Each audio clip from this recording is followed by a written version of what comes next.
सुप्रभात बच्चों, आज हम देखेंगे हमारी दूसरी कविता। तो बच्चों, हमारी दूसरी कविता जो है वो है दोहे। अब हमारे यहाँ संत कबीरदास, संत रहीम जी, संत बिहारी जी, संत तुलसीदास जी, ऐसे अनेक महान संत हुए हैं। तो संत कबीर जी और संत रहीम जी, बिहारी जी, इन्होंने कुछ दोहे लिखे हैं। तो ये जो दोहे है, अब दोहे का अर्थ होता है जो दो पंक्तियां होती है, जिसमें दो जो पंक्तियां होती हैं उन्हें कहते हैं दोहे। और हमारा जो धार्मिक ग्रंथ है रामचरितमानस, उसमें 4 पंक्तियां हैं, उन्हें कहते हैं चौपाई। अब ये जो दोहे है, ये दोहे का दूसरा भी अर्थ है, इसे कहते हैं साखी। जैसे आपने 8वीं कक्षा में पढ़ा होगा कबीर की साखी। साखी का अर्थ है साक्ष्य, गवाह। अब ये जो पंक्तियां होती है दो, ये देखने में तो केवल 2 दिखाई देती है, मगर इन पंक्तियों में बहुत ही गहरा व्यापक अर्थ छिपा होता है, जो हमें कोई ना कोई सीख देता है।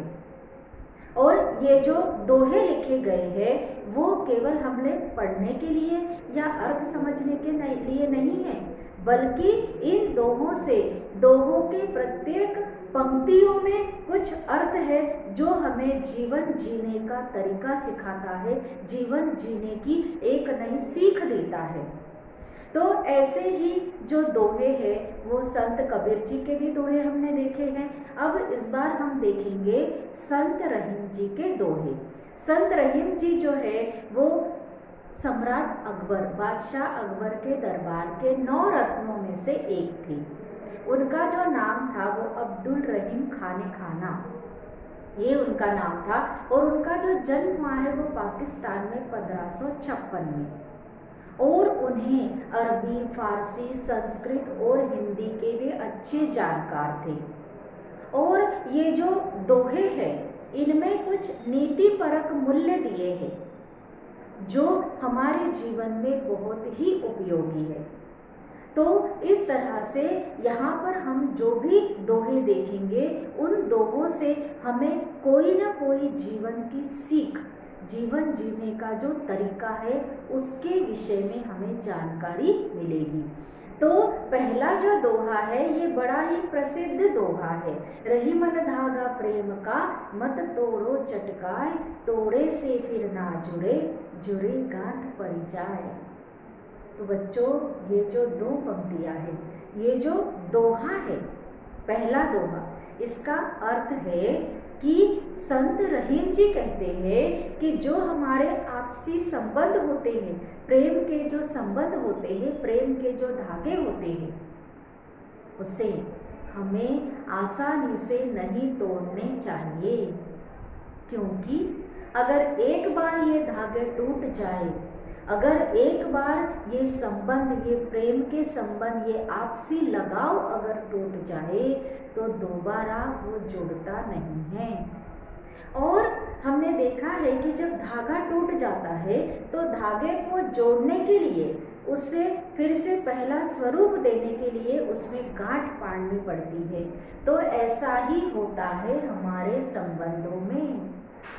भले ही कुछ सालों बाद, कुछ महीनों बाद, कुछ दिनों बाद वो संबंध अच्छे हो जाए, मगर मन में जो गांठ पड़ जाती है कि इस व्यक्ति ने हमारे साथ ऐसा बर्ताव किया था, हमारा इन्होंने बुरा किया था, ये जो मन में बात रह जाती है, गांठ पड़ जाती है, वो गांठ आसानी से सुलझती नहीं है। इसीलिए संत रहीम जी कहते हैं कि हमारे जो आपसी संबंध है, हमारे जो प्रेम के संबंध है, उसे हमें जहाँ तक हो सके सहेज कर रखना चाहिए। दूसरे दोहे में वे कहते हैं कि रही मन निज मन की बिथा, मन ही राखो गोय, सुनी अठीले लोग सब, बाँट न लहे कोई। तो बच्चों, इसमें बड़ा ही गहरा अर्थ छिपा है वे कहते हैं दूसरे दोहे में कि निज मन की जो व्यथा है, हमारे अंदर का जो दुख है, हमारी जो व्यथा है, वो हमें किसी के पास भी जाहिर नहीं करनी चाहिए, क्योंकि लोग सुन लेते हैं और बाद में हमारा मजाक उड़ाते हैं। अठीले यानी मजाक उड़ाना, खिल्ली उड़ाना। तो हमारा मजाक बनाते हैं समाज में कि अरे देखो वो ऐसे ऐसे मेरे पास बातें कर रहा था। तो कभी भी अपना दुख अपने अंदर ही छिपा कर रखना चाहिए। अपना जो दुख है, अपनी जो परेशानी, अपनी विपदा, अपने कष्ट है, वो कभी भी दूसरों को नहीं बताने चाहिए, क्योंकि हमारा दुख केवल हमको ही सहना है। कोई भी हमारा दुख बांट नहीं सकता है। इसीलिए रहीम जी कहते हैं कि हमारे मन की जो व्यथा है, जो परेशानी है, जो कष्ट है, वो हमें ही सहने हैं। इसलिए हमें किसी और के पास ये उजागर करने की कोई भी आवश्यकता नहीं है। तीसरे दोहे में वे कहते हैं, एके साधे सब सधे, सब साधे सब जाए, रहीमन मूल ही सिंचिबे, फले फूले अघाय। इसका अर्थ है बच्चों, एके साधे, एक ईश्वर को साधने से। मैंने पहली कविता में भी आपको समझाया कि हमें किस तरह से ईश्वर की सच्ची मन से आराधना करनी चाहिए। आडंबर या ढोंग नहीं करना है हमें पूजा पाठ का, बल्कि सच्चे मन से ईश्वर का सुमिरन करना है, उसे स्मरण करना है। तो संत रहीम जी कहते हैं कि एक ईश्वर को साधने से हमारे सारे काम बन जाते हैं, सारे बिगड़े काम हमारे ठीक हो जाते हैं।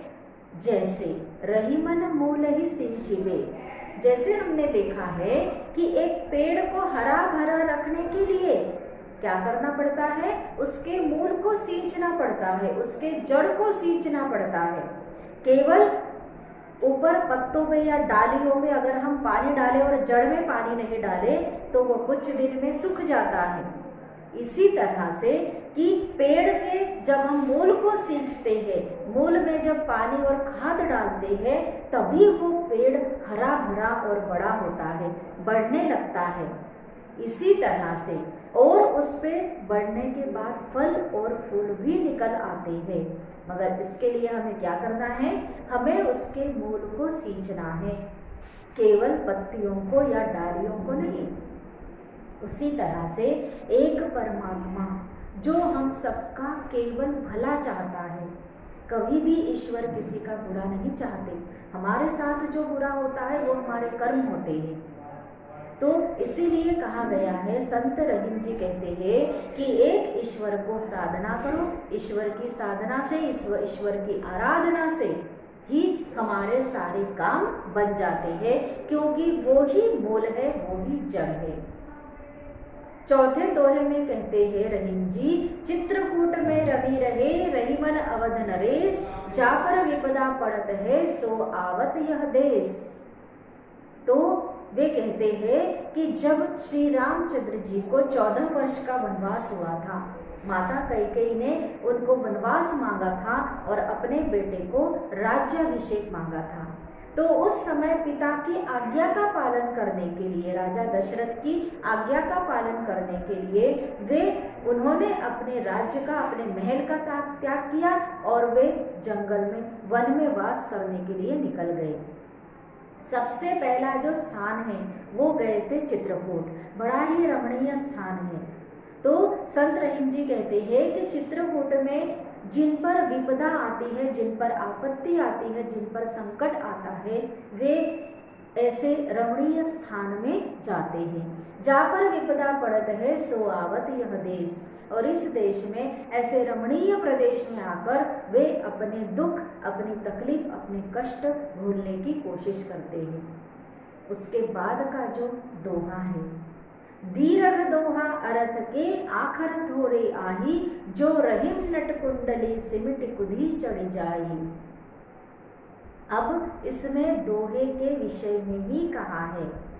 तो संत रहीम जी कहते हैं कि दीरघ दोहा अर्थ के, ये जो दोहा है उसमें भले ही अक्षर थोड़े हैं, कम अक्षरों का दोहा होता है, 2 लाइन का ही दोहा होता है, मगर जिस तरह से एक नट है, नट आपने देखा होगा बच्चों, हमारे ज़माने में ऐसे नट के बहुत से करतब हमने देखे हैं। जैसे यहाँ पर 2 खंभों पर रस्सी टांग कर उस पर वे चलते हैं, चाहे बच्चे हो बड़े हो, वो उस पर चलते हैं और हाथ में उनके लाठी होती है। वो लाठी को वे संतुलन करने के लिए हाथ में पकड़े होते हैं और उनकी नज़र होती है सीधी।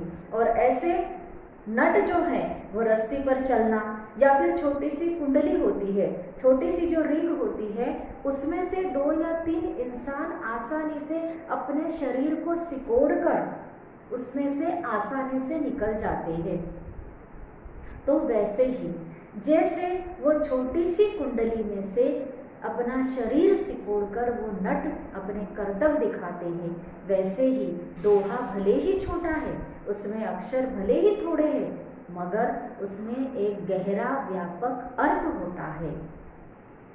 उसके बाद वे कहते हैं, धनी रहीम जल पंख को लघु जिय पियत अघाय, उदधि बढ़ाई कौन है जगत पियासो जाए। इसमें महत्व दिया है तालाब और सरोवर को, और इसमें कहा गया है, और इस दोहे के माध्यम से जो बड़े इंसान होते, बड़े लोग होते हैं, और जो छोटे लोग होते हैं उनके विषय में यहाँ पर बड़े और छोटे यानी धनी और गरीब लोग, साधारण लोग। तो वे कहते हैं कि धनी रहीम जल पंख को, ये जो पंख का, पंख यानी कीचड़, कीचड़ में यानी तालाब में कमल खिलते हैं, तो वो जो तालाब का सरोवर का जल होता है वो केवल कमल को ही खिलाता नहीं, बल्कि इससे छोटे मोटे जो जीव जंतु है, मानव प्राणी है, ये सभी अपनी प्यास बुझाते हैं। मगर तालाब भले ही छोटा हो, वो सबकी प्यास बुझाता है, और समंदर चाहे कितना भी गहरा हो, कितना भी बड़ा हो, मगर वो किसी की भी प्यास नहीं बुझाता है।